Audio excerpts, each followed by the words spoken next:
Have you ever looked up at the night sky and wondered how far from home humanity could actually venture?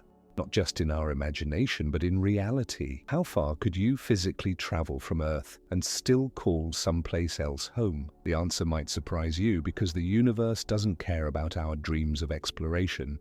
It has rules, harsh ones, and understanding them is the first step to knowing our cosmic limits. Are you ready to discover? Let's begin. Let's start close to home, because even our nearest neighbors present challenges that would make the greatest explorers in human history pause. The Moon sits just 384,000 kilometers away. That's close enough that you can see it with your naked eye, close enough that we've walked on its surface.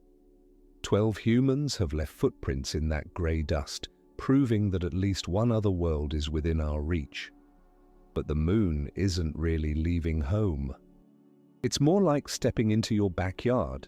It orbits Earth, bound to us by gravity, essentially part of our planetary system. Yet even this nearby companion teaches us something profound about the challenges ahead. Those Apollo astronauts who journeyed there in the late 1960s and early 1970s faced radiation exposure from the sun and cosmic rays. They experienced it for just a few days, but that brief exposure gave them a higher lifetime risk of cancer. The Moon has no atmosphere, no magnetic field to shield you from the constant bombardment of particles streaming through space. Living there would mean living underground or beneath thick layers of lunar regolith, the dusty soil that covers its surface.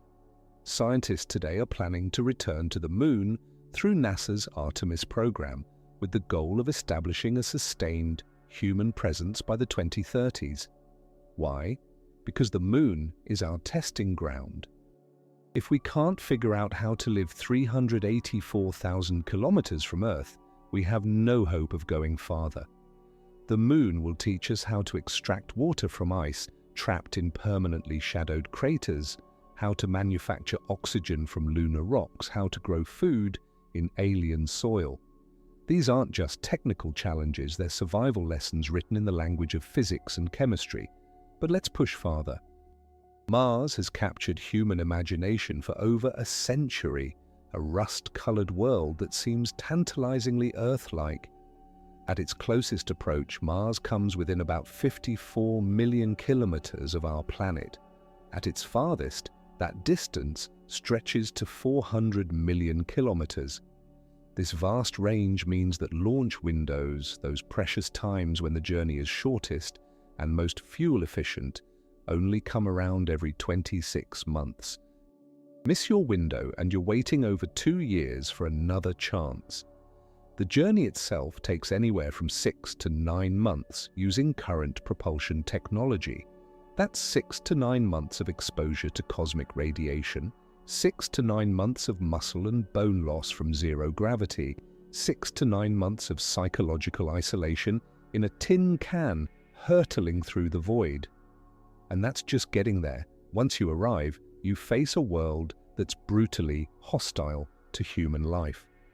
The atmosphere is 95% carbon dioxide and so thin that it's essentially a vacuum.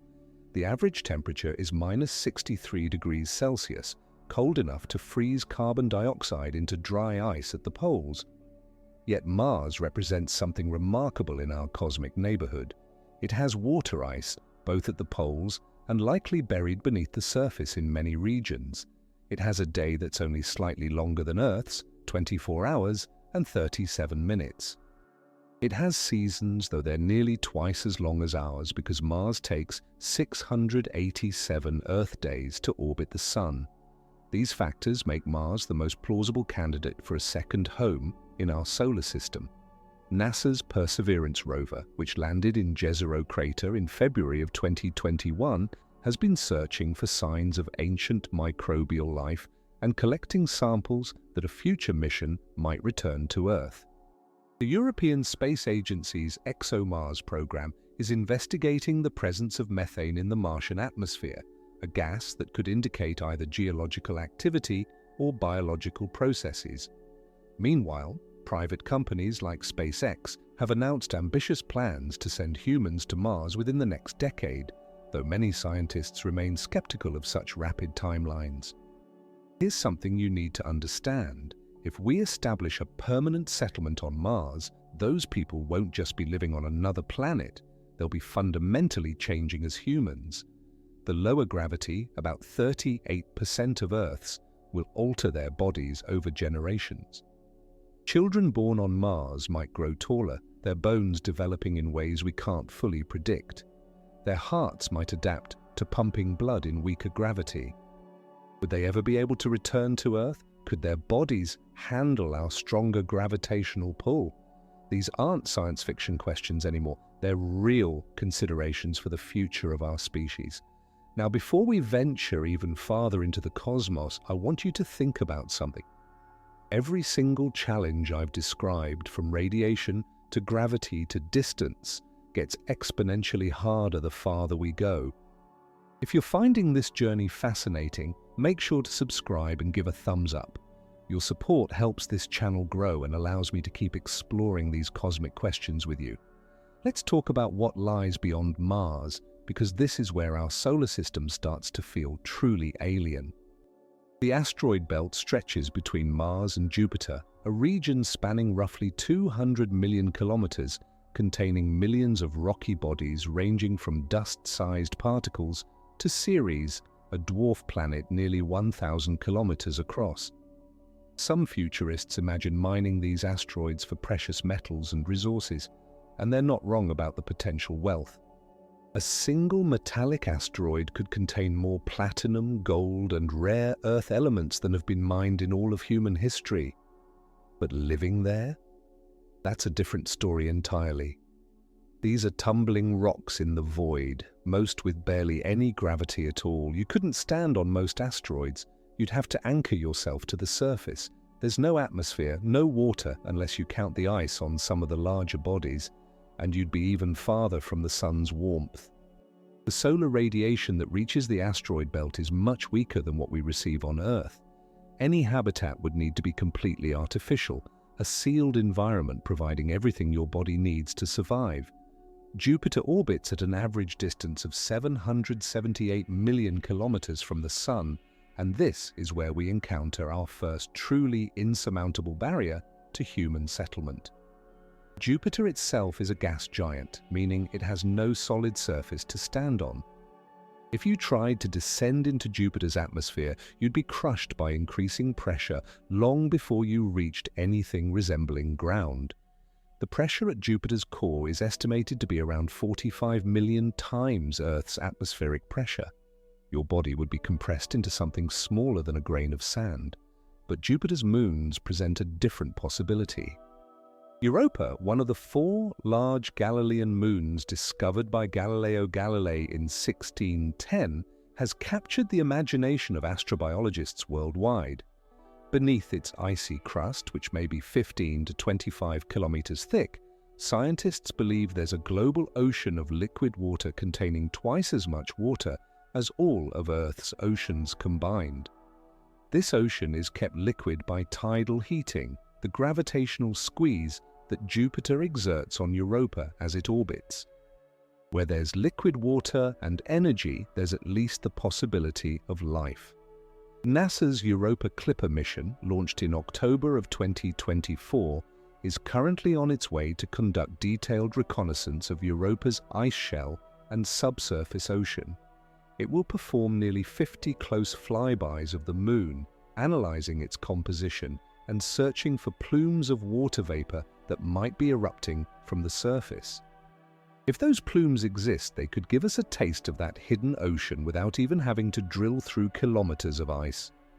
The spacecraft is scheduled to arrive at Jupiter in April of 2030, and what it discovers could reshape our understanding of where life might exist in our solar system.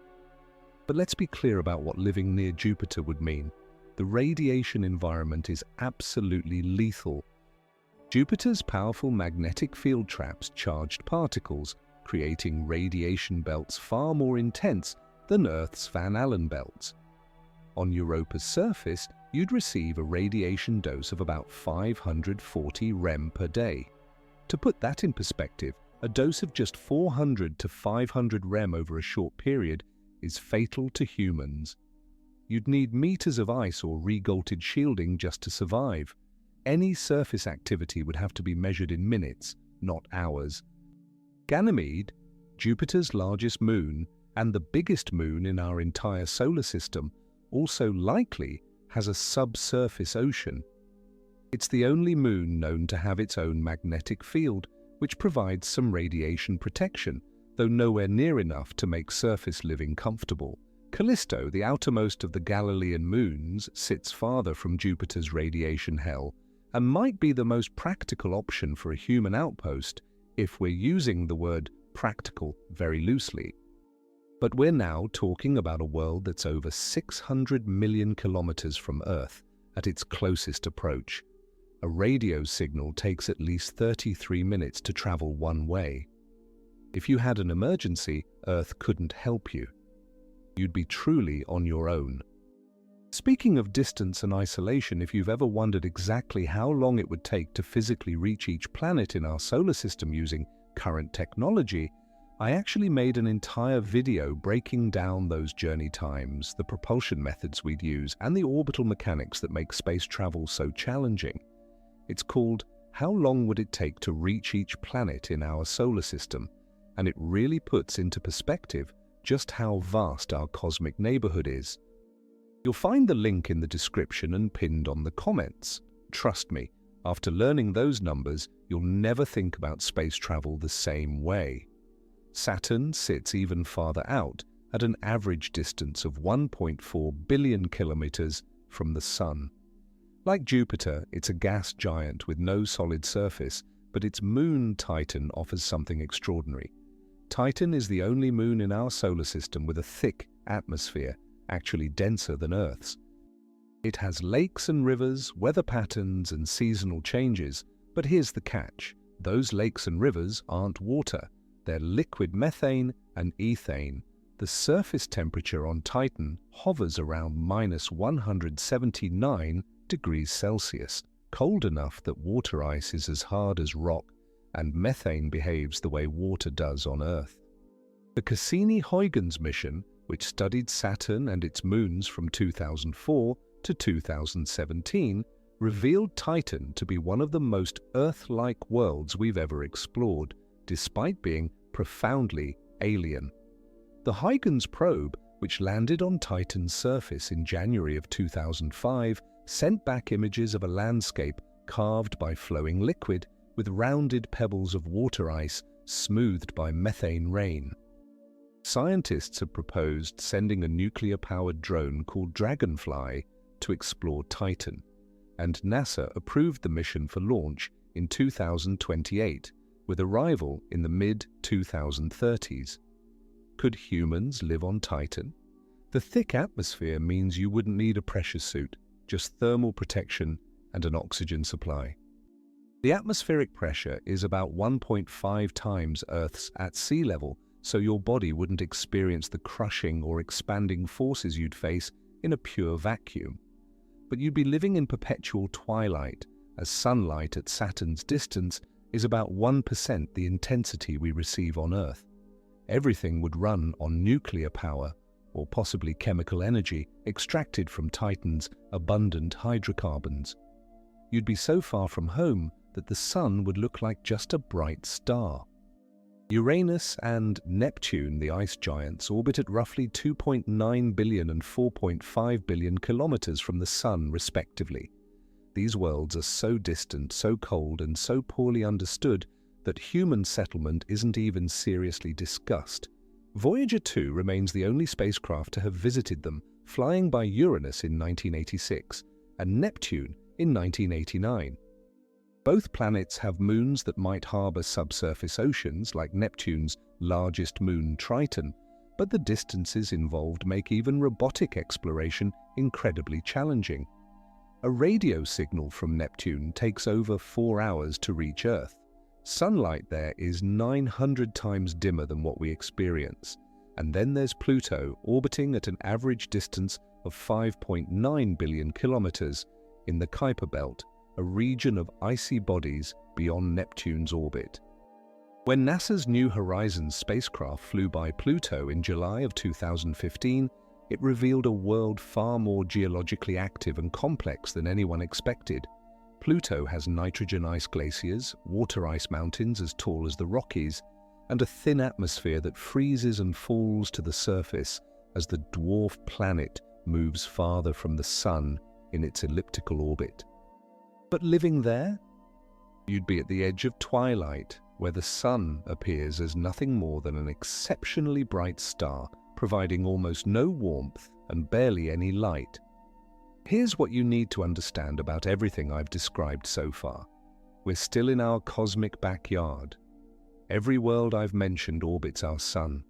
They're all part of one stellar system, bound by the gravity of the star that gives us life. The farthest point in our solar system, the outer edge of the Oort cloud, where icy comets originate, might extend nearly 2 light-years from the Sun. That's roughly 19 trillion kilometers. It would take thousands of years to reach with current technology, and yet in cosmic terms, that's nothing, that's still home territory. The real question, the one that defines how far from Earth we could ever actually live, is whether we can cross the space between stars. Can humanity become truly interstellar? Because if we can't, then our absolute limit is measured in light hours or light days, not light years. We'd be confined to one tiny bubble of space around one ordinary star in a galaxy of 400 billion stars, in a universe containing at least 2 trillion galaxies. Everything changes when we talk about reaching another star system. The physics changes, the timescales change, the very meaning of human changes. The nearest star to our Sun is Proxima Centauri, a small red dwarf located 4.24 light-years away. That translates to roughly 40 trillion kilometers, or about 9,000 times the distance from Earth to Neptune. If you launched a spacecraft today using conventional chemical rockets like those that took us to the Moon, it would take about 70,000 years to reach Proxima Centauri. Think about that for a moment. 70,000 years ago, humans were still living in small hunter-gatherer groups, developing the first complex language and cave art. The entirety of recorded human history, from the first writing systems to your ability to watch this video, spans only about 5,000 years. Yet Proxima Centauri isn't just any nearby star.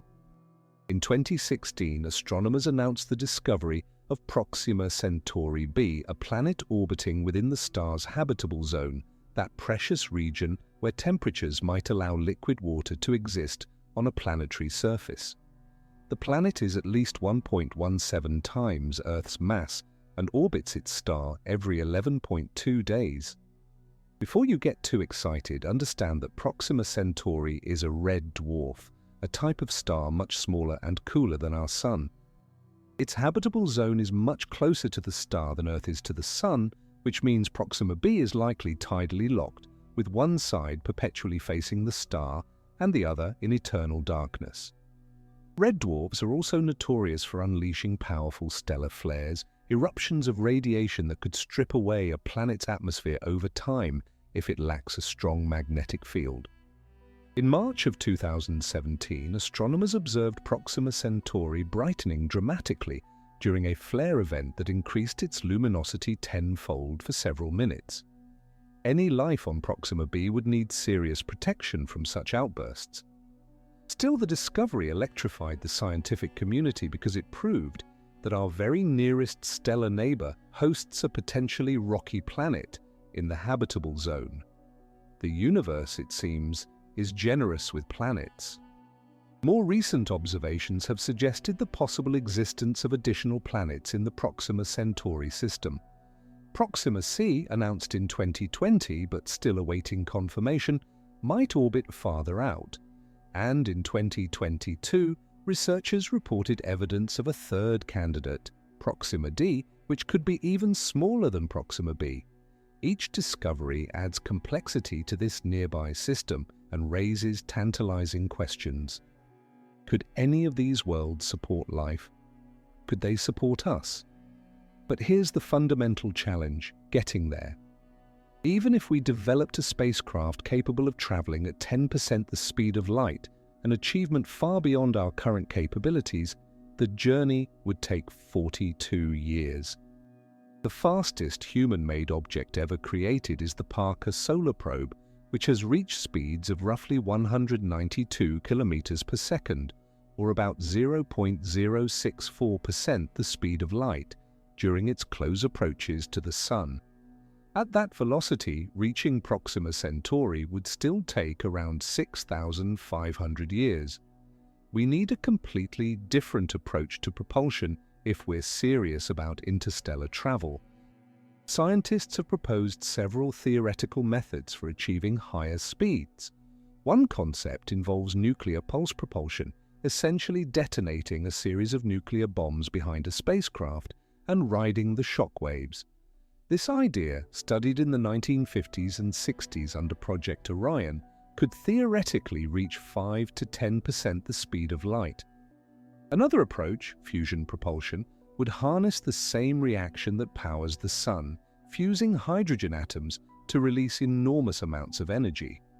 Multiple research groups are working on fusion reactors for Earth-based power generation, and while significant progress has been made, including the achievement of fusion ignition at the National Ignition Facility in December of 2022, and repeated successes since then, we're still decades away from practical fusion engines for spacecraft. Perhaps the most elegant solution currently under consideration is the light sail, a spacecraft pushed by beams of laser light or by the pressure of sunlight itself. The Breakthrough Starshot initiative, announced in 2016 and backed by investors, including the late physicist Stephen Hawking, proposes sending tiny gram-scale probes equipped with light sails to Alpha Centauri. Massive Earth-based lasers would accelerate these probes to 20% the speed of light, allowing them to reach the system in about 20 years. Of course, these wouldn't be crewed missions. They'd be robotic scouts, sending data and images back to Earth via laser communication. The return signal would take another 4.2 years to arrive, meaning we'd wait roughly 24 years after launch to receive the first pictures of another star system. But you asked about living there, not just visiting with robots. For humans to physically travel to Proxima Centauri or any other nearby star, we'd need to solve problems that currently exist only in theoretical physics and engineering speculation. The spacecraft would need to sustain human life for decades at minimum, possibly centuries. That means creating a completely closed ecological system, recycling every atom of air, water, and nutrients with near-perfect efficiency. It means providing artificial gravity to prevent bone and muscle loss. It means shielding the crew from cosmic radiation and high-energy particles encountered during interstellar flight. Some scientists have proposed generation ships, massive vessels where multiple generations of humans would live, reproduce, and die during the journey, with only their distant descendants arriving at the destination. This raises profound ethical and psychological questions. Would children born on such a ship, never having known Earth or the destination world, feel motivated to continue the mission? How would you maintain social cohesion and technical knowledge across generations? What if the descendants decided to turn back or change course? These aren't engineering problems. They're questions about human nature, culture, and purpose.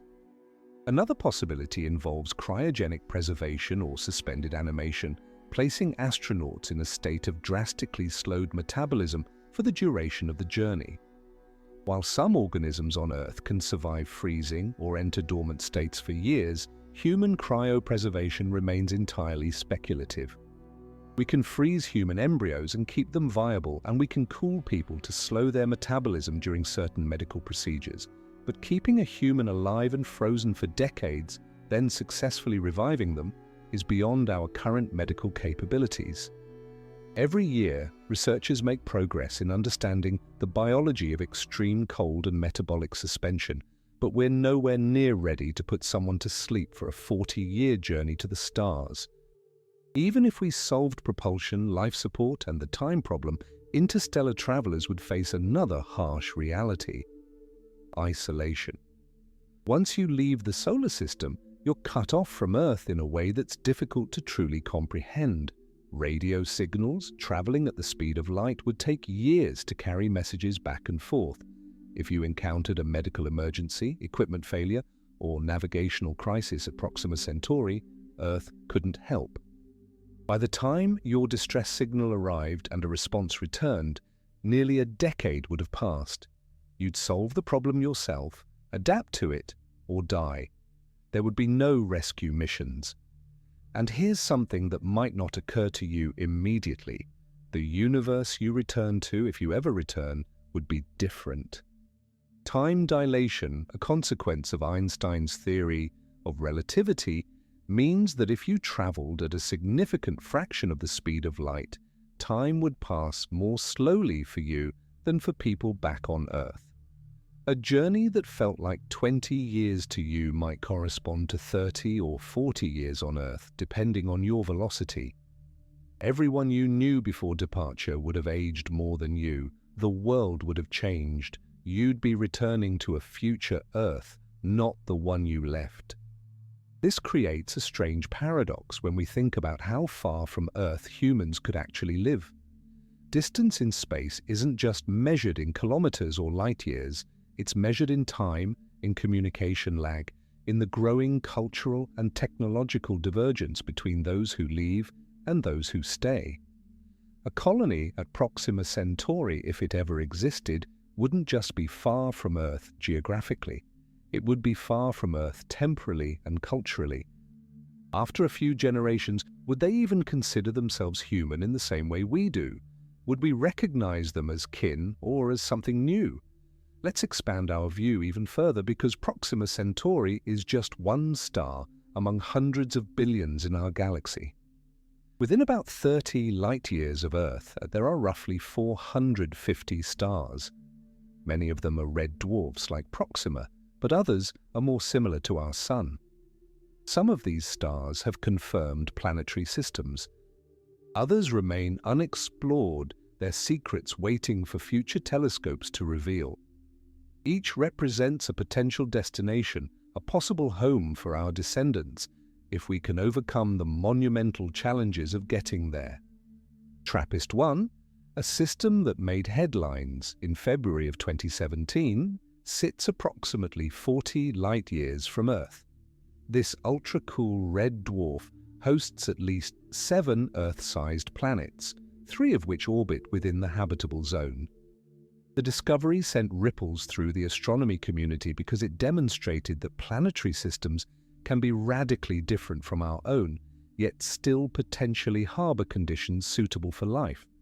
The planets are so close to their star and to each other that if you stood on the surface of one, you'd see the neighboring planets in the sky, appearing larger than the Moon does from Earth.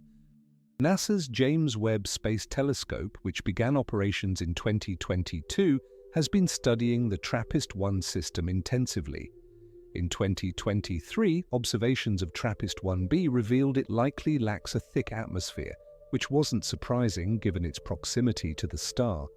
But the real targets are TRAPPIST-1e, F and G, the planets in the habitable zone. Scientists are searching for biosignatures, chemical indicators that might suggest biological activity, such as oxygen, methane, or other compounds that would be difficult to explain through geology alone. As of now, we're still gathering data, still learning. The question of whether these worlds could support life remains open. But imagine, just for a moment, that we discovered definitive signs of life on one of those planets.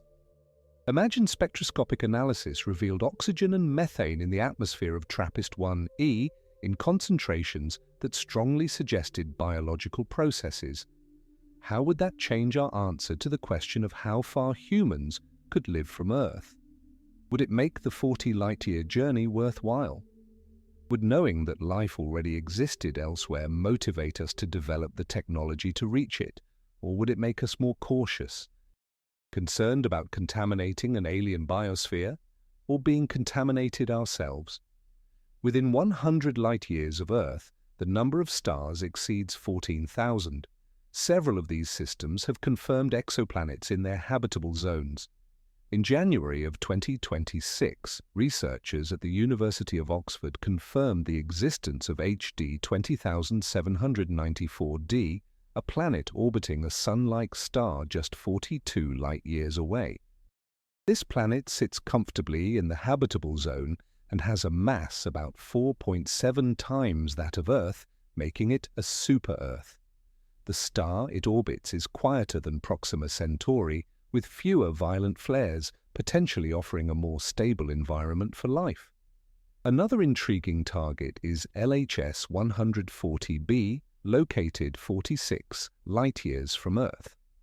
This rocky world, confirmed to exist in recent years, orbits a red dwarf and may have temperatures that permit liquid water. Then there's Kepler 442b, about 1,200 light-years distant, but worth mentioning because it was one of the first exoplanets discovered in the habitable zone of a Sun-like star. It's roughly 60% larger than Earth and receives about 70% of the sunlight we do. If it has a thick atmosphere with greenhouse gases, its surface could be warm enough for liquid water. Each of these discoveries adds to a growing catalogue of worlds that might, just might, be suitable for human life with enough technological support. The Kepler Space Telescope, which operated from 2009 to 2018, discovered over 2,700 confirmed exoplanets. The Transiting Exoplanet Survey Satellite, or TESS, launched in 2018, has added thousands more candidates. We now estimate that nearly every star in our galaxy hosts at least one planet on average. That's hundreds of billions of worlds, and a significant fraction of them are rocky planets orbiting in or near the habitable zones of their stars. But knowing they exist and reaching them are separated by a gulf of technology and physics that might be unbridgeable, at least with the laws of nature, as we currently understand them.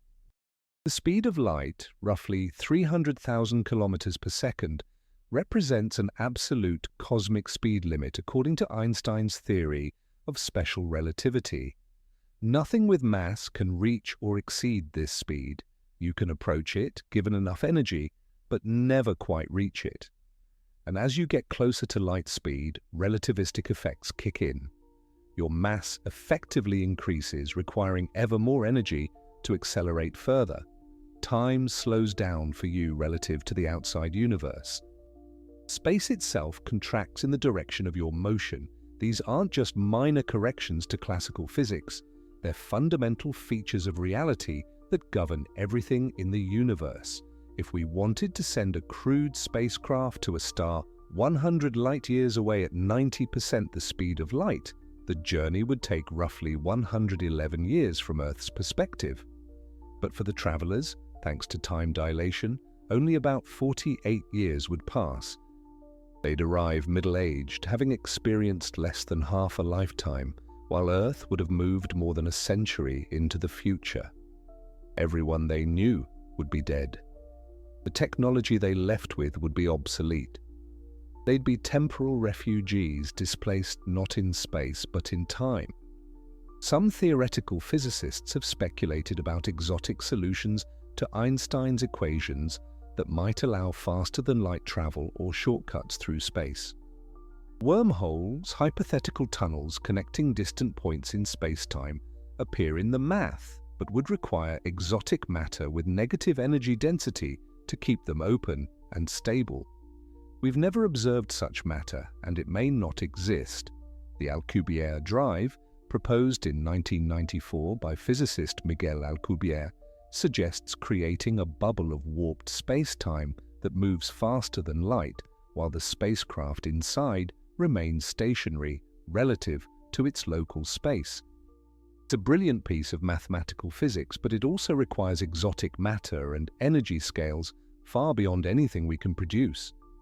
Are these ideas impossible, or just beyond our current technology? Honestly, we don't know. 1,000 years ago, humans couldn't have imagined splitting atoms or harnessing nuclear energy. 500 years ago, the idea of talking to someone on the other side of the planet in real time would have seemed like magic. 100 years ago, we didn't know that other galaxies existed beyond our Milky Way. The universe has surprised us before, and it will surprise us again. But we must also be humble. Some barriers might be absolute. The speed of light limit might be one of them. So when we ask how far from Earth we could ever actually live, we're really asking several layered questions. How far can we go with current technology? That answer is probably Mars, maybe the moons of Jupiter or Saturn if we're willing to accept enormous risks and challenges.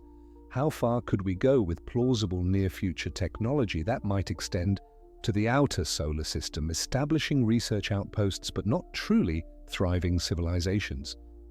How far could we go if we developed every technology currently permitted by known physics that might allow us to send expeditions to nearby stars, creating distant colonies that would essentially become separate branches of humanity? And then there's the final question, the one that touches on philosophy as much as science. How far should we go? Just because we might be able to do something doesn't mean we should or that we'd want to. Living light years from Earth means severing the connection to everything that made us human. It means accepting that you and your descendants will never see home again, never breathe Earth's air, never stand under Earth's sky.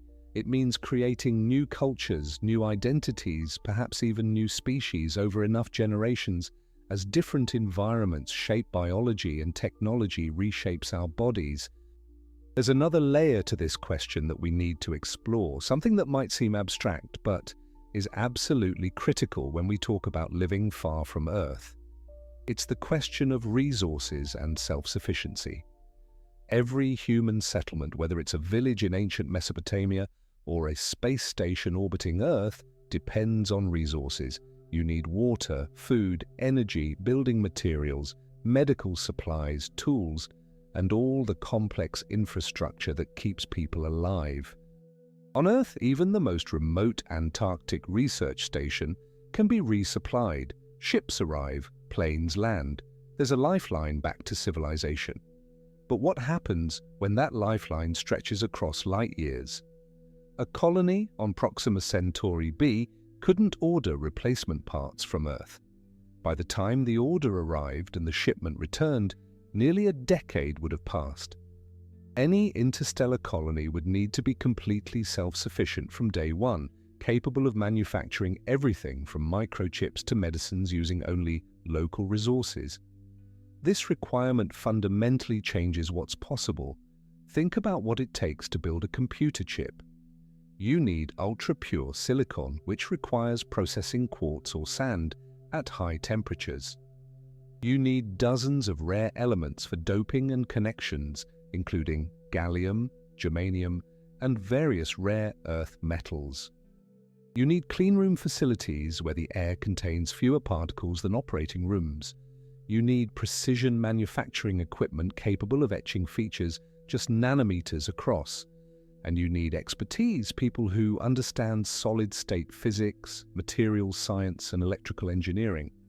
Now imagine bootstrapping that entire industrial chain on an alien world with no existing infrastructure. This is why some scientists argue that interstellar colonization might be impossible regardless of our propulsion technology.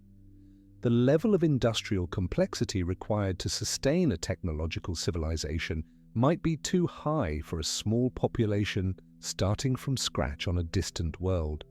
Earth didn't develop our current technology overnight. It took thousands of years of accumulated knowledge, billions of people, and access to easily accessible resources like surface coal, oil, and metal ores. Many of the richest, most accessible deposits on Earth have already been mined. If our civilization collapsed and had to start over, we might not be able to climb back up the technological ladder. An alien world might not have the same resources in the same accessible forms. Maybe its geology sequestered all the iron deep in the core. Maybe it lacks certain elements entirely. Maybe its surface is so harsh that simply maintaining basic shelters consumes all available resources, leaving nothing for building factories or laboratories. The first settlers would need to bring enough technology and knowledge to not just survive, but to build a complete industrial base. Some estimates suggest you'd need tens of thousands of people with diverse skills, along with massive amounts of equipment, to have a realistic chance of establishing a self-sufficient colony. But let's assume we somehow solve the resource problem. Let's imagine we've identified a perfect candidate world, one with liquid water, a breathable atmosphere, or the raw materials to create one, accessible minerals, and relative geological stability. We've developed fusion drives or light sails capable of reaching it within a human lifetime. We've assembled a crew of thousands representing every necessary field of expertise, along with genetic diversity to establish a healthy population. We've loaded vast libraries of human knowledge into radiation-hardened storage. We launch, we travel for decades, we arrive. What then? The colonists would face the monumental task of transforming an alien landscape into something resembling home. If the planet has an atmosphere, it almost certainly won't be breathable immediately. Earth's oxygen-rich atmosphere is the product of billions of years of photosynthetic life. Most planetary atmospheres are dominated by nitrogen, carbon dioxide, or hydrogen compounds. The settlers would live in sealed habitats, venturing outside in pressure suits or breathing apparatus, probably for generations. Terraforming, the process of deliberately altering a planet's environment to make it more Earth-like, is often discussed in science fiction but rarely examined for its true difficulty. To terraform Mars, for example, you'd need to thicken its atmosphere, warm the planet, and introduce oxygen-producing organisms. Even with the most optimistic estimates and assuming unlimited resources, this process would take centuries, possibly millennia. Changing a planet's atmosphere means moving trillions of tons of gas, altering global temperatures by dozens of degrees, and maintaining those changes against natural processes that would tend to reverse them. Some planets might be easier to adapt to than to change. Instead of terraforming an entire world, perhaps colonists would create enclosed biomes, city-sized bubbles with controlled atmospheres, temperature, and ecosystems. You'd essentially be living inside a permanent space station that happens to sit on a planetary surface. The planet provides gravity, radiation shielding through its mass, and raw materials, but you're not truly living on the planet. You're living in an artificial environment protected from it. This brings us to an interesting philosophical question about what it means to live somewhere. If you spend your entire life inside a habitat with recycled air and artificial light, never directly experiencing the world outside, are you really living on that planet, or are you just living in a machine that happens to be located there? The distinction might seem trivial, but it speaks to deeper questions about human connection to place and environment. Human psychology evolved in specific environmental contexts. We respond to certain wavelengths of light because that's what our sun produces. We find certain landscapes beautiful, perhaps because they resembled the African savannas where our ancestors evolved, places with water sources, shelter, and visibility to spot predators or prey. Our circadian rhythms are tuned to Earth's 24-hour day. What happens to human psychology after generations of living under a red dwarf sun that casts everything in dim crimson light? What happens to our sense of beauty, our mental health, our fundamental experience of being alive? Studies of people in extreme isolation, from Antarctic winter overcrews to submarine personnel, show that humans struggle psychologically when confined for long periods, even with modern communication technology connecting them to the outside world. Seasonal affective disorder demonstrates how sensitive some people are to light levels and spectrum. Now imagine living permanently in an environment where every sensory input is artificial or alien, where the sky is the wrong color, where the gravity feels slightly off, where you never hear rain because there's no weather, only the hum of air recyclers and the whisper of ventilation systems. Some researchers believe that long-term space colonies would need to carefully engineer environments that feel Earth-like, not just in practical terms, but in aesthetic and psychological terms. You'd need the smell of growing plants, the sound of flowing water, variations in light and temperature that mimic natural cycles, even if those cycles are artificial. You'd need nature, or at least the convincing illusion of it, because humans aren't meant to live in sterile metal boxes. We're biological creatures shaped by 4 billion years of evolution on one specific planet. This raises another critical limitation on how far from Earth we can live, our own biology. We are, quite literally, made for Earth. Every system in your body evolved under one specific gravity, in one specific atmospheric composition, under one specific radiation environment. Change those parameters too much, and problems emerge. We've already seen this with astronauts on the International Space Station. After months in microgravity, they return with weakened bones, degraded muscles, vision problems caused by fluid shifts in the skull, and changes to their cardiovascular systems. Mars gravity, at about 38% of Earth's, is better than zero but still problematic. We don't yet know if it's enough to maintain bone density and muscle mass over a lifetime. Jupiter's moon. Ganymede has about 14% Earth gravity. Europa has about 13%. These might be too low for long-term human health. Your heart might not pump efficiently. Your bones might become dangerously brittle. Children developing in such low gravity might face skeletal deformities or cardiovascular problems. Conversely, a super-Earth with stronger gravity would create different challenges. If you moved to a world with twice Earth's gravity, you'd effectively weigh twice as much. Your heart would struggle to pump blood, your spine would compress, physical movement would be exhausting. Could humans adapt to such conditions over generations? Possibly, but you'd be driving evolutionary changes through environmental pressure, and evolution is unpredictable. The humans who emerged might be stronger but shorter, with thicker bones and more powerful hearts. They wouldn't quite be the same species anymore. Radiation presents another biological barrier that becomes more severe the farther from Earth we venture. Our planet protects us in two crucial ways.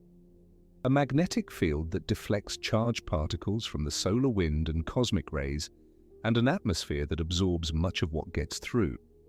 Remove those shields and you're exposed to a constant bombardment of high-energy particles that damage DNA, increase cancer risk, and can cause acute radiation sickness at high enough doses. Mars has no global magnetic field and only a thin atmosphere, offering minimal protection.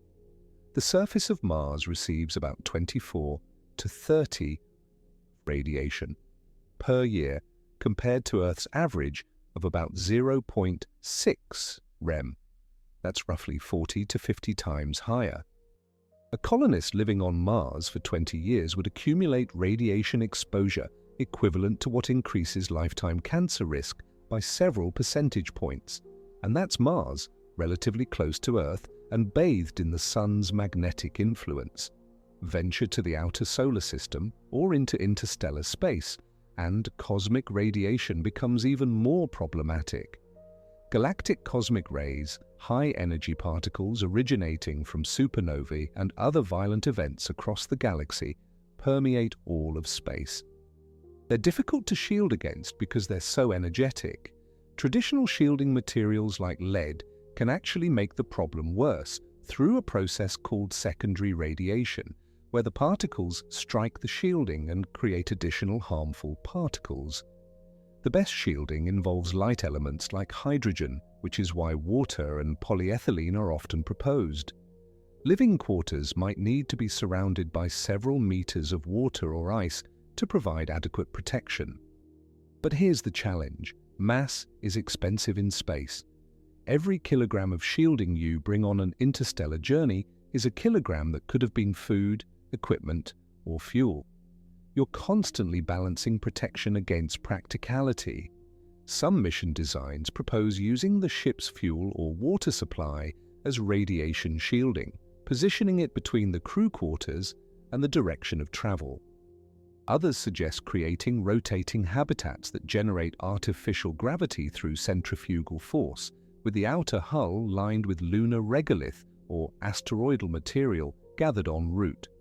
Recent research from the Artemis 1 mission, which orbited the Moon in late 2022, has provided valuable data on deep space radiation exposure beyond Earth's magnetic field. Instruments aboard measured radiation levels and validated computer models that help predict exposure on Mars missions and beyond. The findings confirmed that radiation is indeed a significant challenge for long-duration spaceflight, but one that can be managed with proper shielding and mission planning. Still, living permanently in such environments would mean accepting a higher baseline risk of radiation-induced health problems. Let's shift our perspective for a moment and consider not individual humans, but humanity as a whole. From a species-level viewpoint, spreading beyond Earth isn't just about exploration or adventure, it's about survival. Earth is fragile. We've already seen how vulnerable we are to global pandemics, climate change, and environmental degradation. But those are challenges we create ourselves. The universe has even more frightening threats waiting. Asteroid impacts have caused mass extinctions before. 66 million years ago, a rock roughly 10 to 15 kilometers in diameter struck what is now the Yucatan Peninsula, creating the Chicxulub crater and triggering environmental changes that killed the non-avian dinosaurs, along with roughly 75% of all plant and animal species. Smaller impacts occur more frequently. In 1908, an airburst over Tunguska, Siberia, flattened 2,000 square kilometers of forest. In 2013, a meteor about 20 meters across exploded over Chelyabinsk, Russia, injuring over 1,500 people with shockwave-shattered glass.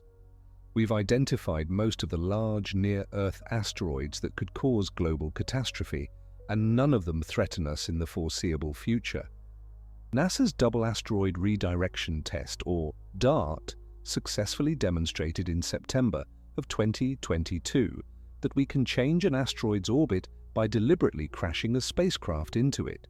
Follow-up observations confirmed that the impact altered the orbit of the asteroid moon, Dimorphos, more than expected, proving that kinetic impactors could defend Earth against future threats. But asteroid defense only works if you have advance warning and if the object is within our reach. Supervolcanic eruptions represent another existential risk. The Yellowstone caldera, Toba in Indonesia, and several other sites have produced eruptions in the past that dramatically altered Earth's climate for years, causing crop failures and potentially bringing human populations to the brink of extinction. We can't prevent these events, we can only prepare for them or ensure that some portion of humanity lives elsewhere when they occur. Then there are threats on longer timescales. Our sun is gradually brightening as it ages. In about 1 billion years, increased solar luminosity will cause Earth's oceans to evaporate, creating a runaway greenhouse effect that renders the planet uninhabitable. That sounds like a comfortably distant problem, but it reminds us that Earth won't remain hospitable forever. In about 5 billion years, the sun will expand into a red giant, possibly engulfing Earth entirely, or at least scorching it into a lifeless cinder. Even before that, nearby supernovae or gamma-ray bursts could sterilize Earth. These are rare events, but over millions of years, they become probable. Our galaxy experiences a supernova roughly every 50 years on average. Most are far enough away to pose no threat, but occasionally one occurs uncomfortably close. A supernova within 30 light years could deplete Earth's ozone layer, exposing the surface to harmful ultraviolet radiation. A gamma-ray burst aimed directly at Earth from within a few thousand light-years could be catastrophic, though thankfully these events are extremely rare and their beams are narrow. The point is that Earth, for all its beauty and life-sustaining qualities, exists in a dangerous universe. Having all of humanity confined to one planet means one catastrophic event could end our story. Spreading to other worlds, even if those worlds are challenging and far from ideal, provides insurance. It means that human knowledge, culture, and life itself have redundancy. If something terrible happens to Earth, our species continues elsewhere. But achieving that redundancy requires asking how far we realistically need to spread. Do we need to reach other star systems, or would settling throughout our own solar system provide sufficient protection? If Earth became uninhabitable, could Mars sustain humanity? Could the moons of Jupiter or Saturn? The answer depends partly on what catastrophe we're considering. An asteroid impact or supervolcano wouldn't affect Mars, but a nearby supernova might threaten the entire inner solar system. A truly safe backup for humanity probably needs to be in another star system entirely, far enough that no single cosmic event could threaten both Earth and the colony. This is where the question becomes almost paradoxical. The farther we spread to ensure survival, the more technologically and socially challenging it becomes. Close colonies are easier to establish but might not provide true redundancy. Distant colonies provide safety through separation, but might be impossible to sustain. There's a sweet spot somewhere, a balance between reach and feasibility, and finding it requires understanding both our technological limits and our biological needs. Some futurists propose that the answer isn't trying to keep biological humans alive across interstellar distances, but instead sending our information, our knowledge and culture in different forms. You could transmit detailed blueprints for human DNA, along with cultural databases to robotic probes that travel to distant stars. Upon arrival, automated systems could synthesize human embryos, gestate them in artificial wombs, and raise the children using educational AI programmed with human knowledge. It sounds like science fiction, and ethically it's complicated to say the least, but it might be more feasible than keeping living humans alive for centuries during transit. Others suggest that we might merge with technology, uploading consciousness into digital form, or enhancing our bodies with machines until we're no longer purely biological. A post-human intelligence might not need oxygen, water, or even a planetary surface. It could survive in the vacuum of space, powered by solar panels or nuclear reactors, experiencing time in radically different ways than biological consciousness. Such beings could spread throughout the galaxy more easily than fragile flesh and bone. But would they still be us? Would they still be human in any meaningful sense? These questions push us into territory that's as much philosophy as science. What is essential to being human? Is it our DNA, our bodies made of cells and proteins? Is it our consciousness, our ability to think and feel and remember? Is it our culture, our art and stories and accumulated knowledge? If you could preserve 2 out of 3 by transforming what it means to be human, would that count as success or failure? Let's ground ourselves back in the physical reality of space travel and consider what we actually know works, not what we hope might work someday. Right now, today, we have exactly one example of a thriving biosphere: Earth. We have tentative evidence that liquid water might exist beneath the ice of Europa, Enceladus, and possibly other moons. We have intriguing chemical signatures in the atmospheres of various exoplanets that might indicate biological processes. But we have never, ever found definitive proof of life existing anywhere except our home planet. This makes establishing what scientists call a continuously habitable environment extraordinarily difficult. We don't have a second example to study. We don't know which factors are absolutely essential and which are merely helpful. Is a magnetic field required for complex life, or just beneficial? Can life thrive under a red dwarf's dim light, or does photosynthesis require something closer to our sun's spectrum? Do you need plate tectonics to recycle nutrients and regulate climate over geological time? We're working with a sample size of 1, trying to extrapolate universal principles from a single data point. The habitable zone concept, sometimes called the Goldilocks zone, represents our best current framework. It's the region around a star where a rocky planet with sufficient atmospheric pressure could maintain liquid water on its surface. For our Sun, that zone extends roughly from about 0.9 to 1.5 astronomical units, with Earth sitting comfortably at 1 astronomical unit. Venus, at 0.72 AU, receives too much solar energy and has a runaway greenhouse effect. Mars, at 1.52 AU, sits near the outer edge and might have been more hospitable billions of years ago when the Sun was dimmer and Mars had a thicker atmosphere. But habitable zones shift depending on the star. Red dwarfs are cooler, so their habitable zones are much closer, typically between 0.02 and 0.2 AU from the star. That proximity creates challenges. Planets that close are likely tidally locked like our Moon facing Earth, with one hemisphere in permanent daylight and the other in eternal darkness. The temperature difference between the two sides would be extreme. Wind patterns would be bizarre. Any atmosphere might freeze out on the dark side unless greenhouse warming redistributed heat globally. Blue and white stars, hotter than our Sun, have habitable zones farther out, but these stars burn through their fuel quickly and have relatively short lifetimes. A star 10 times the mass of our Sun might only last 20 million years before exhausting its hydrogen and exploding as a supernova. That's barely enough time for complex life to evolve, assuming Earth's timeline is typical. Intelligence might require billions of years to develop.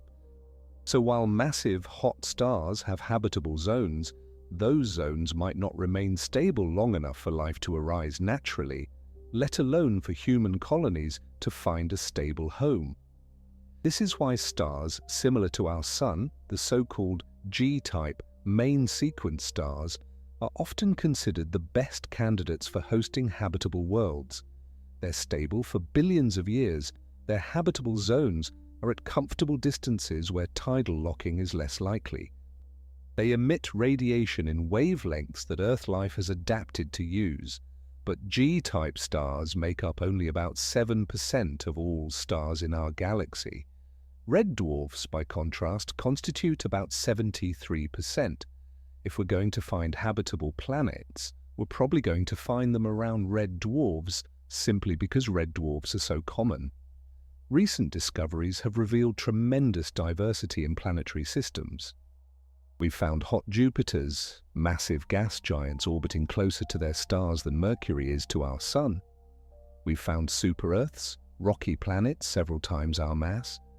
We've found systems where planets orbit in resonant patterns, like the TRAPPIST-1 system, where the orbital periods form ratios of whole numbers. We've even found rogue planets ejected from their home systems and wandering the galaxy in darkness.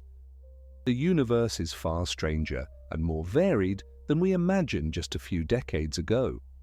This diversity means that somewhere among the hundreds of billions of stars in our galaxy, there are likely planets that resemble Earth fairly closely.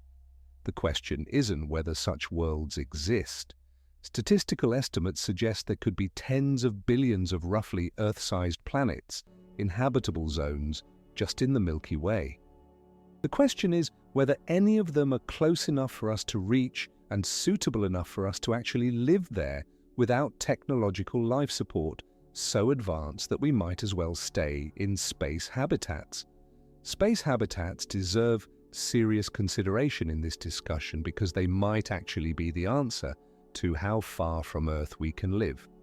Rather than terraforming planets or struggling to survive on hostile worlds, perhaps humanity's future involves constructing artificial environments in space. The O'Neill cylinder, proposed by physicist Gerard O'Neill in 1976, is a rotating cylindrical space habitat several kilometers in diameter and many kilometers long. The rotation provides artificial gravity through centrifugal force. Mirrors direct sunlight inside, creating a day-night cycle. The interior surface is landscaped with soil, water, and atmosphere, creating what looks like Earth's normal environment. Such habitats could be built anywhere there's sufficient raw material and energy. You could construct them in orbit around any star, powered by solar panels or fusion reactors. You could place them at Lagrange points, those gravitationally stable positions where the pull of two massive bodies balances out.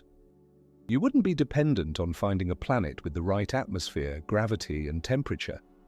You'd create your own perfect environment, customized for human needs. The challenges are primarily engineering and economics. Building even one O'Neill cylinder would require mining and processing millions of tons of material, probably from asteroids or moons, to avoid Earth's gravity well. You'd need sophisticated construction techniques in the vacuum of space. You'd need to solve countless problems involving air circulation, waste recycling, structural integrity, and long-term maintenance. But unlike interstellar travel or terraforming planets, building space habitats doesn't require any new physics. It's just engineering, expensive and difficult engineering, but grounded in technologies we already understand. If we developed the capability to build space habitats efficiently, we could spread throughout the solar system without ever landing on another planet. Habitats near Mercury could use intense sunlight for cheap energy and industrial processes. Habitats in the asteroid belt could mine resources directly. Habitats near Jupiter could study the giant planet and its fascinating moons while remaining in a controlled, Earth-like environment. This distributed network of habitats could house billions of people, perhaps more than Earth itself, all within our own solar system. And here's something profound. Space habitats could travel. A sufficiently advanced civilization might construct massive habitats with their own propulsion systems, essentially mobile worlds that voyage between stars over generations. These would be generation ships, but instead of cramped spacecraft, they'd be rotating cylinders with kilometers of landscaped interior, complete ecosystems sustained for centuries. The distinction between spacecraft and habitat would blur. Your home would also be your vehicle. This approach might solve many of the problems we've discussed. Radiation shielding becomes easier when you're building custom structures with meters-thick walls. Gravity is adjustable based on rotation rate. You're not dependent on local resources during transit because you bring your complete ecosystem with you. When you arrive at a new star system, you don't have to land on planets. You just position your habitat in a stable orbit and begin extracting resources from asteroids or moons to build additional habitats. From this perspective, the question of how far from Earth we could live becomes less about distance and more about sustainability. Can we create closed-loop ecosystems that recycle resources indefinitely? Can we maintain the psychological and social health of populations living in artificial environments for generations? Can we develop technology reliable enough that it doesn't catastrophically fail when Earth is years or decades away and unable to send help? NASA and other space agencies have been studying closed ecological systems for decades.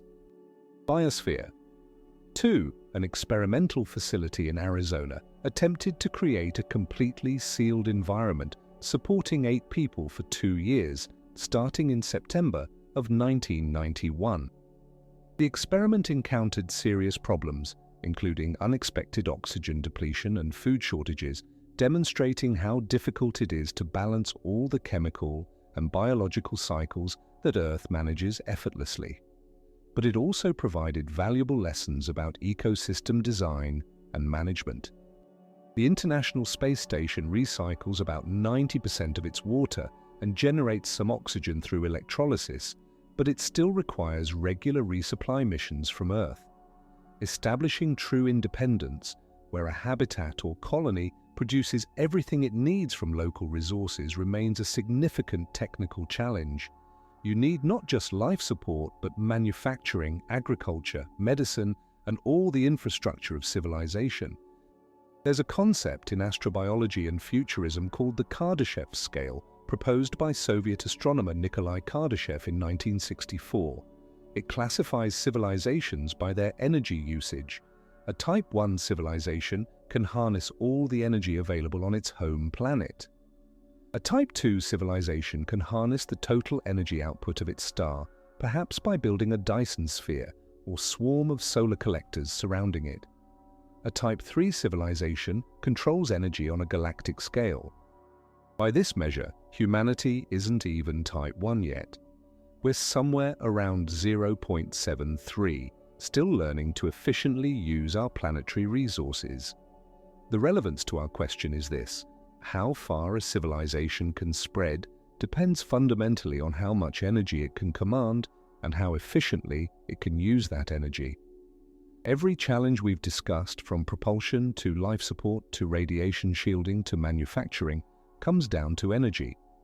If you have essentially unlimited energy, you can synthesize any material, power any process, and overcome almost any obstacle short of violating fundamental physical laws. Our sun produces about 3.8 times 10 to the 26th watts of power every second.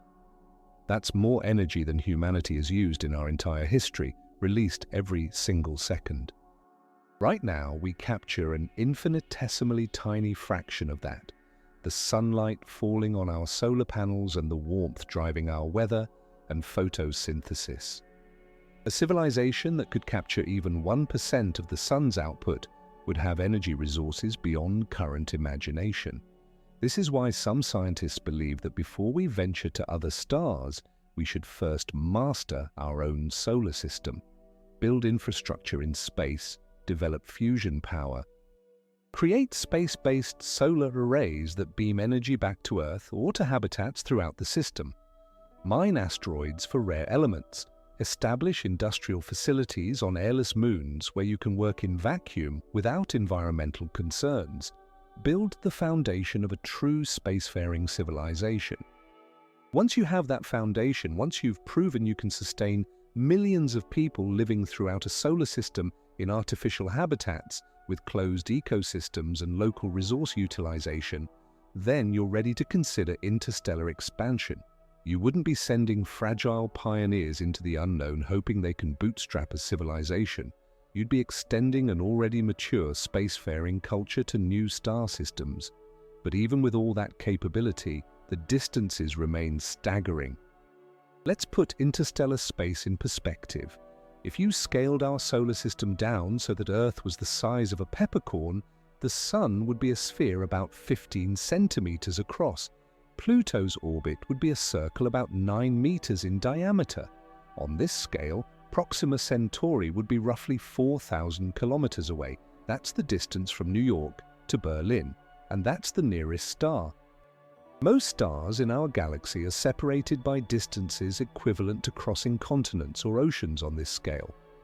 The Milky Way itself would span roughly 95 million kilometers in our peppercorn model, about 2/3 the distance from Earth to the Sun in reality. Space is incomprehensibly vast and stars are incredibly far apart. When you grasp this scale, you understand why interstellar travel is fundamentally different from traveling within a solar system. Yet the galaxy is ancient, roughly 13.6 billion years old, only slightly younger than the universe itself at 13.8 billion years. If intelligent life is common, if civilizations regularly arise and develop technology, then why haven't we seen evidence of advanced aliens? This is the Fermi paradox, named after physicist Enrico Fermi, who reportedly asked, "Where is everybody?" during a lunch discussion in 1950. There are many proposed solutions to the Fermi paradox. Perhaps intelligent life is extremely rare and we're alone, or nearly so, in the galaxy. Perhaps civilizations inevitably destroy themselves before achieving interstellar travel. Perhaps they exist but choose not to expand, finding fulfillment in their home systems. Perhaps interstellar travel is simply too difficult, too expensive, or too slow for practical colonization, meaning civilizations remain isolated around their home stars. Or perhaps advanced civilizations are out there, but we're too primitive to recognize their presence, or they're deliberately avoiding contact with developing species like us. Each explanation has implications for how far from Earth we could actually live. If life is rare, then finding suitable uninhabited worlds might be easy, but we'd be alone, with no one to learn from or trade with. If civilizations tend to self-destruct, that suggests limits to technological growth and stability that we'd also face. If interstellar travel is prohibitively difficult, that's a direct answer to our question. We can't live very far from Earth because the distances can't be crossed practically. Recent searches for technosignatures, evidence of advanced civilizations through their technology, have expanded beyond traditional CT radio surveys. Scientists now look for things like waste heat from Dyson spheres, atmospheric pollution on exoplanets, laser pulses used for communication or propulsion, and even artificial structures that might transit in front of distant stars. So far, we've found nothing conclusive. The galaxy appears quiet, at least at the sensitivity levels we can currently achieve. This silence might actually be encouraging, in a strange way. If the galaxy were teeming with advanced civilizations that had spread to thousands of star systems, we'd probably have detected them by now or found evidence of their presence in our own solar system. The fact that Earth appears untouched by alien colonization suggests that interstellar expansion might indeed be rare or difficult. We might be among the first, or we might be facing challenges that other species have also found insurmountable. Let's consider timescales again, because they're crucial to understanding the limits of human expansion.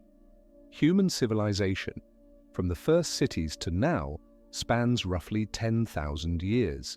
Modern science is about 400 years old. Spaceflight is barely 67 years old. We've had the ability to destroy ourselves with nuclear weapons for about 80 years.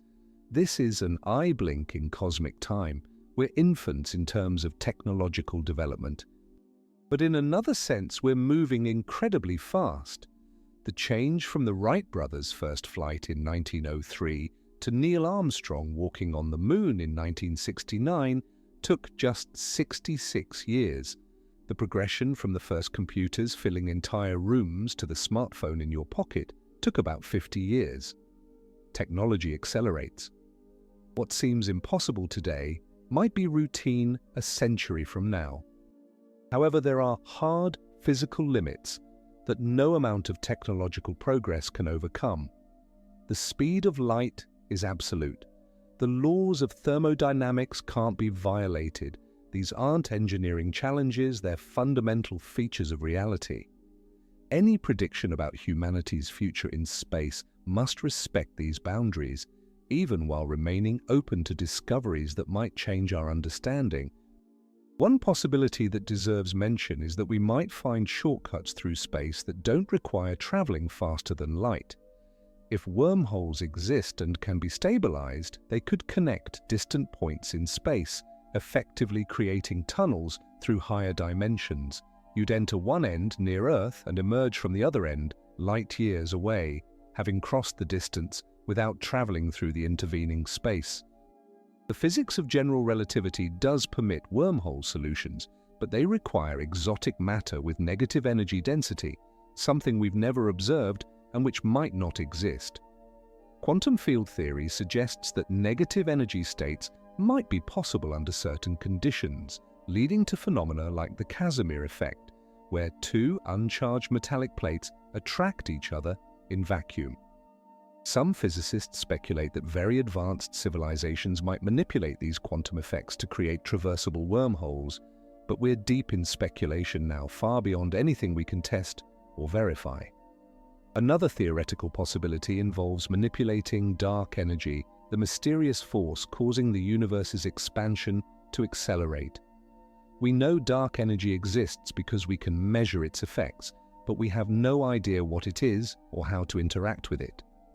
If we someday understand dark energy well enough to manipulate it, entirely new propulsion methods might become possible, but this is pure speculation based on ignorance. We're essentially saying We don't understand this phenomenon, so maybe it could do magical things. The honest answer is that we don't know what future physics might reveal. Every century has brought surprises that changed our understanding of reality, but we also can't base plans on hoping for physics miracles.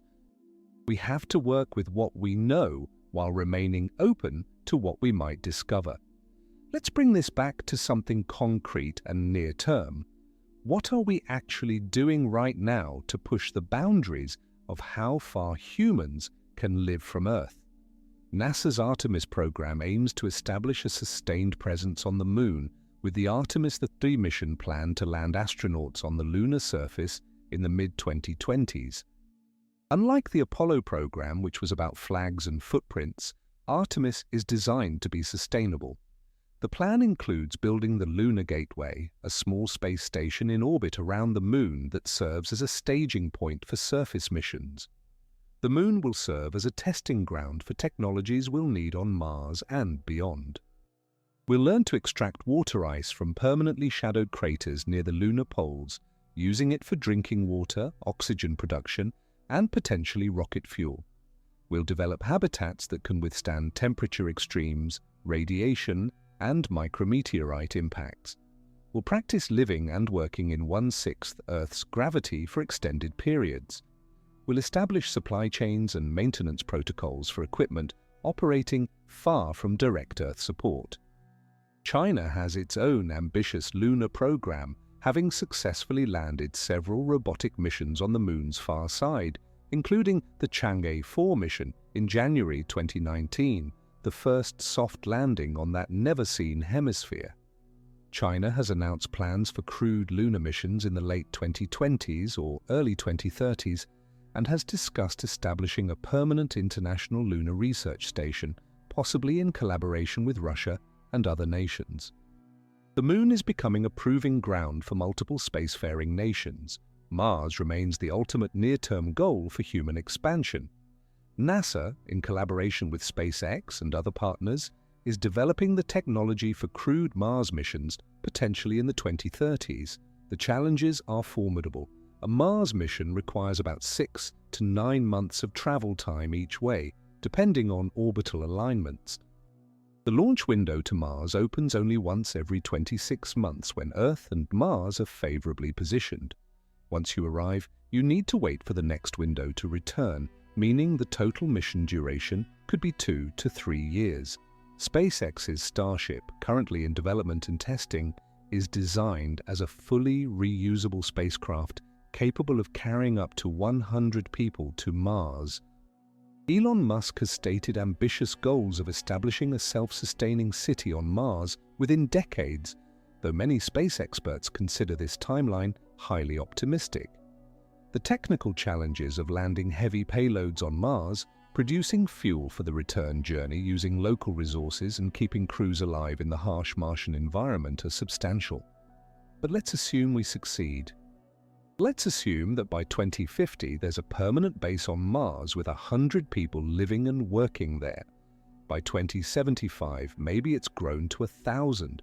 By the end of the century, perhaps 10,000 people call Mars home, living in interconnected habitats, growing food in greenhouses, mining ice for water, and slowly building infrastructure.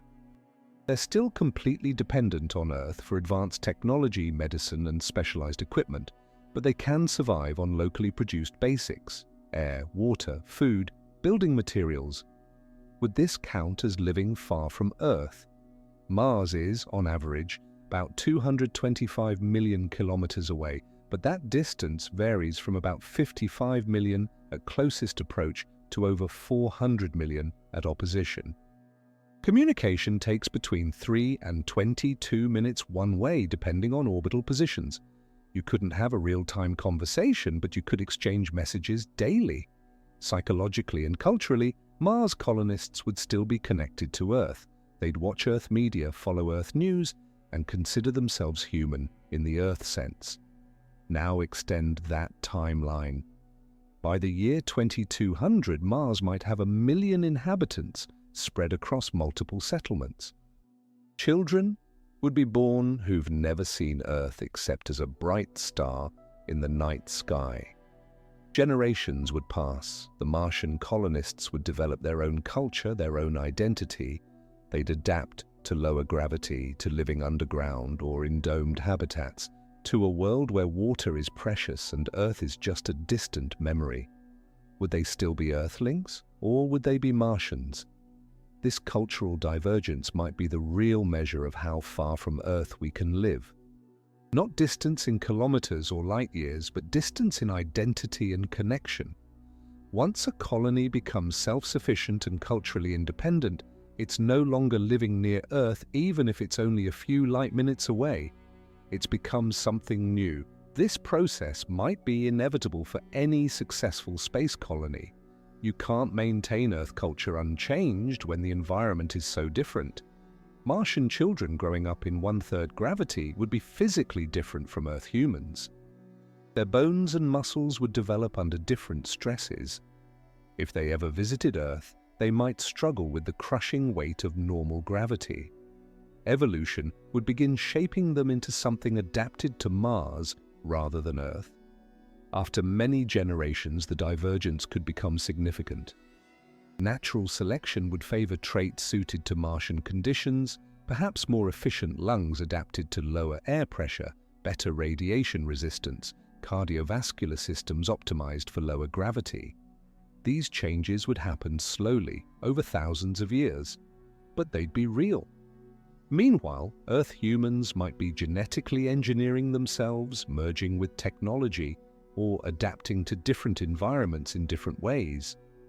The species could branch. Science fiction has explored this possibility for decades. In Kim Stanley Robinson's Mars trilogy, the colonists eventually terraform Mars while developing a distinct Martian identity that leads to revolution and independence from Earth. In The Expanse series by James S. A. Corey, humans have spread throughout the solar system, and after generations, the societies on Earth, Mars, and the asteroid belt have diverged culturally, politically, and even physically, with belters adapted to low gravity and unable to survive on Earth. These stories explore something profound. The further humans spread, the more we might splinter into different branches, different cultures, perhaps eventually different species. Earth would be our origin, our ancestral home, but not necessarily our primary identity. You might be human in the broad sense of being descended from Earth primates, but primarily identify as Martian, or European, or Titanian, or a citizen of the O'Neill cylinder Asimov 3. This brings us back to the question we started with, but now we can see its full complexity. How far from Earth could we ever actually live? The answer depends on what we mean by we and what we mean by live. If we mean biologically unmodified humans living in Earth-normal conditions and maintaining Earth culture, the answer might be not very far. Perhaps Mars, perhaps habitats in the outer solar system, but probably not other star systems due to the time and distance involved. If we mean humans in the broader sense, willing to adapt biologically, technologically, and culturally to new environments, then the answer expands dramatically. We might establish colonies throughout the solar system within a few centuries. With sufficient technological development, we might reach nearby stars within a millennium or two. Over tens of thousands of years, we might spread across significant portions of the galaxy, though the descendants doing that spreading would be so changed from us that we might not recognize them as human. If we expand the definition even further to include post-biological intelligence, uploaded consciousness, or artificial intelligence carrying human knowledge and values, then physical distance becomes almost irrelevant. Such entities could potentially survive in interstellar space indefinitely, spreading across the galaxy at a fraction of light speed, seeding new intelligences wherever resources and energy are available. Each definition gives a different answer because each describes a different vision of what humanity might become. We're not a static species frozen in our current form. We're a process, an ongoing evolutionary and cultural development that's now approaching the point where we can consciously direct our own future. The humans who reach other stars might be as different from us as we are from our tree-dwelling ancestors 3 million years ago. So let's synthesize everything we've explored and arrive at the most honest answer we can give to the question, how far from Earth could we ever actually live? The physical answer, based on current and near-future technology, is that humans could probably establish permanent settlements on Mars and possibly on some of the moons of Jupiter and Saturn within the next century or two. These wouldn't be comfortable places. They'd require extensive life support, radiation shielding, and artificial environments. The inhabitants would face health challenges, psychological stress, and dependence on technology for every breath and sip of water. But it's achievable with technologies we understand, given sufficient resources and commitment. Pushing further out in the solar system becomes progressively harder. The outer planets and their moons offer resources like water ice and organic compounds, but the cold, the distance from the sun, and the intense radiation environments make them extremely challenging. Establishing self-sufficient colonies beyond Saturn would require either nuclear power or learning to live with very limited energy in near total darkness, in conditions so hostile that a single equipment failure could be catastrophic. Interstellar space presents barriers of an entirely different magnitude. With known physics and plausible extensions of current technology like fusion drives or light sails, we might be able to send expeditions to the nearest stars within a few centuries. But these missions would take decades at minimum, more likely centuries. The travelers would need to either accept multi-generational journeys with children born and raised during transit, or develop some form of suspended animation or hibernation that we don't currently possess. Even if we reach another star system, we face the enormous challenge of establishing self-sufficient colonies with limited population and resources. The history of human colonization on Earth suggests that isolated populations struggle. They're vulnerable to disease, disaster, and genetic bottlenecks. They lose knowledge and skills. Many Earth colonies failed despite being on a habitable planet with breathable air and edible food already present. How much harder would it be on an airless world or a toxic atmosphere planet light years from any help? The biological answer adds another layer of complexity. We evolved for Earth, and our bodies reflect that deep connection. Changing gravity, radiation environment, atmospheric composition, and day length all create stresses that we might not be able to adapt to, at least not without genetic modification or extensive cybernetic enhancement. The humans who live far from Earth might need to be transformed humans, engineered for their new environments in ways that would make them fundamentally different from the baseline. The psychological and social answer might be the most restrictive of all. Humans are deeply social creatures shaped by millions of years of living in groups, connected to landscapes, attuned to Earth's cycles and environments. We don't know if human psychology can remain healthy across multiple generations in artificial habitats, never experiencing real weather, natural landscapes, or the biological richness of Earth's ecosystems. Small, isolated populations might face inbreeding, cultural stagnation, or psychological breakdown. The loneliness of being light years from anyone else might be unbearable. Yet here's what gives me hope. Humans are also astonishingly adaptable. We've colonized nearly every environment on Earth, from Arctic tundra to tropical rainforests to high deserts. We've developed thousands of distinct cultures, languages, and ways of living. We've created technology that extends our capabilities far beyond our biological limits. We've demonstrated again and again that we can learn, adapt, and thrive in new circumstances. The key to living far from Earth might not be technology alone, but rather a combination of technology, biological adaptation, and cultural evolution. We'll need spacecraft and habitats, yes, but we'll also need social structures that maintain cohesion across generations. We'll need cultures that find meaning and purpose in the long journey or in building civilizations on hostile worlds. We'll need people willing to sacrifice the comforts of Earth for the adventure and importance of extending humanity beyond a single planet. And perhaps most importantly, we'll need patience.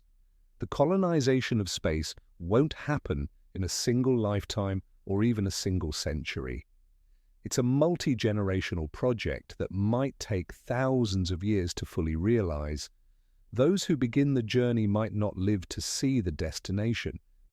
The children and grandchildren of the first Mars colonists might spend their entire lives building infrastructure that their descendants will use. The first crews heading to other stars might die en route, trusting that their children or grandchildren will complete the mission. This requires a shift in perspective from our current short-term thinking. Modern society focuses on quarterly profits, election cycles, and individual achievement within a lifetime. But spreading beyond Earth demands thinking in terms of centuries and millennia. It requires investing in projects whose benefits won't be realized for generations. It means accepting that we're planting trees whose shade we'll never sit under. So here's my final answer. With current technology, we could live on Mars, perhaps a few 100 million kilometers from Earth. With plausible near-future technology, we could establish habitats throughout our solar system, billions of kilometers away. With significant technological advances that don't violate known physics, we might reach the nearest stars, living dozens of light years from Earth, though the people who arrive would be separated from Earth by time as much as distance. Their culture, their society, possibly their biology, would have transformed during the journey. They'd be human, but not as we know it now. The ultimate limit isn't distance, it's sustainability, both technological and human. Can we create closed ecosystems that function indefinitely without Earth's biosphere as a backup? Can we maintain human culture and psychology across the vast gulfs of space and time? Can we remain recognizably human while adapting to radically alien environments? These are questions we can only answer by trying, by taking the first steps and learning from both successes and failures. We're at the very beginning of this journey. The first humans walked on the moon only 57 years ago. We haven't yet established a permanent presence beyond Earth. We're still learning how to live and work in space for extended periods. We're toddlers taking our first uncertain steps away from our home, with the vast playground of the cosmos stretching out before us, full of danger and wonder in equal measure. How far from Earth could we ever actually live? As far as our ingenuity, courage, and adaptability can take us. The universe is vast beyond comprehension, ancient beyond measure, and mostly empty of life as far as we can tell. If intelligent species are rare, if consciousness capable of understanding and appreciating the cosmos is scarce, then perhaps we have a responsibility to spread as far as we possibly can, not to conquer or exploit, but to ensure that this experiment of intelligence, this unlikely emergence of matter, capable of understanding itself, doesn't end with one planet's catastrophe. Earth will always be our home, our origin, the world that made us. But our destiny, if we choose to pursue it, lies in becoming more than Earth's children. We could become children of the galaxy, citizens of multiple worlds, guardians of life across distances that would have seemed like infinity to our ancestors. Whether we will achieve this destiny remains uncertain. Whether we should pursue it raises profound ethical questions. But whether we could, given time and determination and a measure of luck, the answer is possibly yes, further than we currently imagine, though at a cost and with changes we can barely anticipate. The journey of 1,000 light-years begins with a single step. Right now, in the early 21st century, we're deciding whether to take that step or to remain on Earth. The choice we make will echo across millennia, shaping not just where humanity lives, but what humanity becomes. If you enjoyed this video, I am sure you will love this other one at the left side of the screen. The truth about interstellar travel and its terrifying. Discover the harsh truth behind our cosmic prison, from the mind-blowing 25 trillion mile gap to Alpha Centauri, to how even the Parker Solar Probe would take over 6,000 years to get there. Learn why the speed of light is a hard boundary written into physics, making infinite energy a requirement for true starflight. See you there.